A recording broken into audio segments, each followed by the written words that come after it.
Mister ladies channel viewers அனைவருக்கும் வணக்கம்.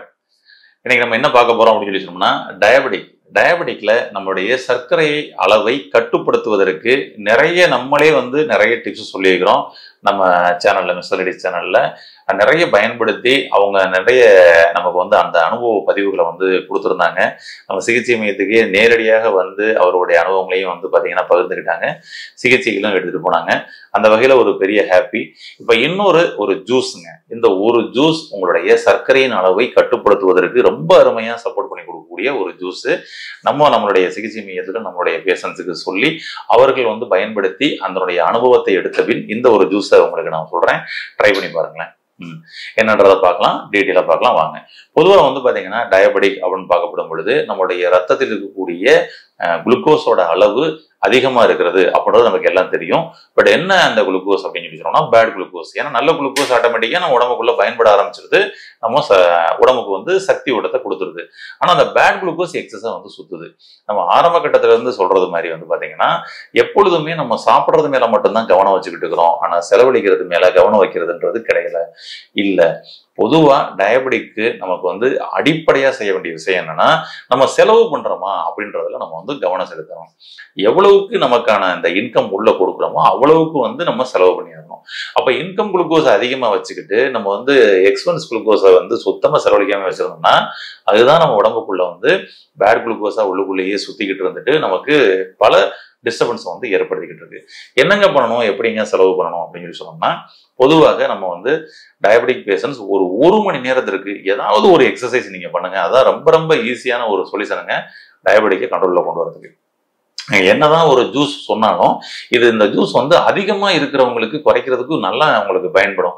ஆனா நீங்க நார்மலாவே என்னோட சுகரை பேலன்ஸ் பண்ணி நார்மலா இருக்கணும்னு விரும்புனீங்கன்னா பெஸ்ட் பாத்தீங்கன்னா ஒரு மணி நேரம் நீங்க டெய்லி வாக்கிங்கோ ஜாக்கிங்கோ சைக்கிளிங்கோ அல்லது ஜிம்மோ அது மாதிரி இது போங்க, பெட்டரா இருக்கும். உங்களுடைய பேட் குளுக்கோஸை பாத்தீங்கன்னா அதிகமா சேர விடாம அதை கிளியர் பண்றதுக்கு ரொம்ப அருமையா சப்போர்ட் பண்ணி கொடுக்கும். அப்ப நம்மளுடைய மசில்ஸ் நமக்கு பலவீனம் ஆகிட்டு இருக்கும். பொதுவா ஒரு டயபெட்டிக் பேஷண்ட்ஸுக்கு அதை ஸ்ட்ரென்தன் பண்ணி ஃபிட் ஆகிக்கிறது ரொம்ப நல்லது. அதுக்கு உங்களுக்கு இந்த ஒர்க் அவுட் அருமையா சப்போர்ட் பண்ணி கொடுக்கும்.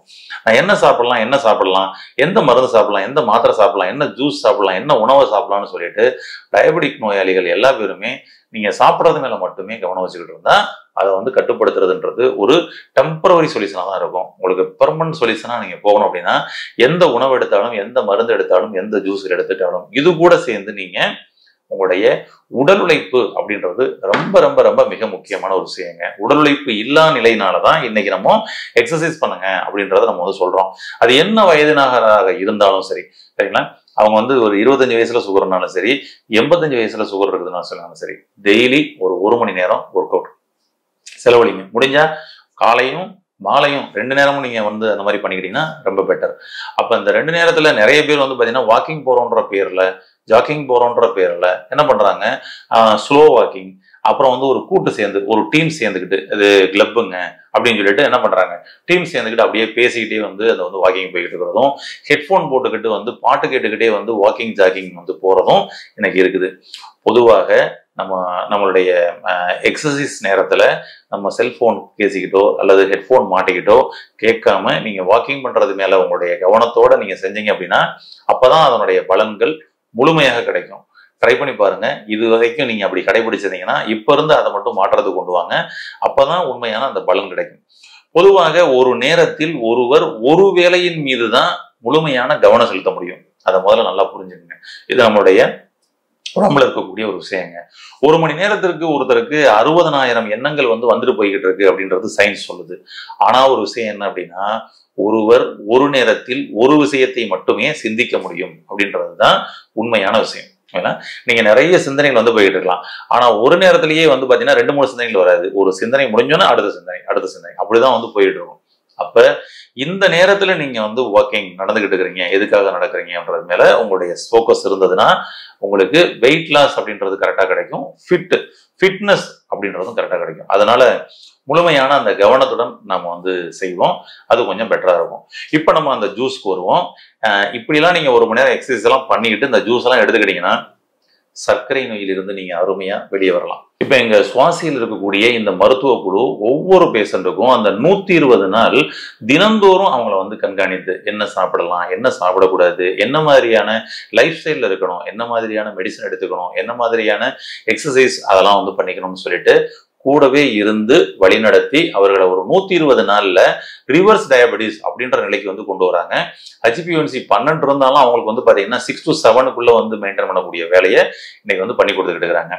அப்ப அவர்கள் அந்த பேஷண்ட்ஸுக்கு வந்து என்னெல்லாம் வந்து ஒரு டிப்ஸ் கொடுத்தாங்களோ அதுல ஒரு டிப்ஸ் தான் இந்த ஜூஸ்.